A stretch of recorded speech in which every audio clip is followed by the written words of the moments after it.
मराठा समाजाच्या मुलींबद्दल काय विधान करतो? अरे कुठून आली याला माज मस्ती आणि माजुरडेपणा?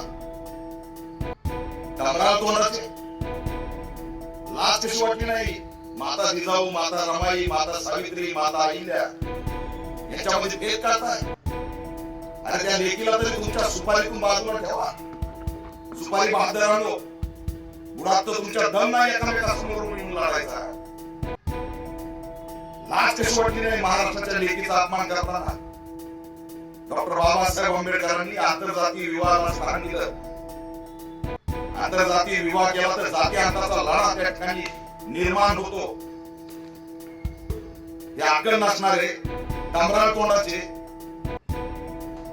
कुठून उगाले ते येते म्हणतात स्वतःला. लाज कशी वाटत नाही या नावात वाघ मारला?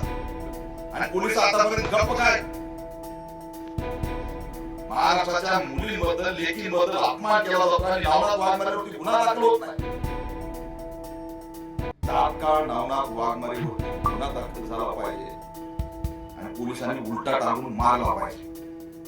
महाराष्ट्रामध्ये बिलकुल या ठिकाणी लेकीचा अपमान ऑल इंडिया पॅंथर सेना सहन करणार नाही. निषेध कसला आलाय? हे कोण लागून गेले चिरकुट? याचा निषेध करावा. यांची काय अवकात आहे? उचला नाडग्या फोडा, यांची धिंड काढा. पुन्हा महाराष्ट्रात कुणी लेकीबद्दल असं विधान करणार नाही. वातावरण दूषित करायची सुपारी घेतली.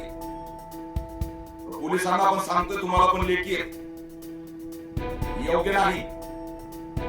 जाती अंताचा लढा हा आंतरजातीय विवाहातूनच संपणार आहे.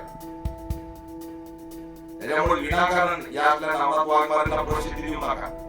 प्रसिद्धीसाठी काही बळतो, कारण लेकीला तरी सोडला सुपारीतून आणि निघाला थोबाडवर करून लेकींना बोलायला. आपल्या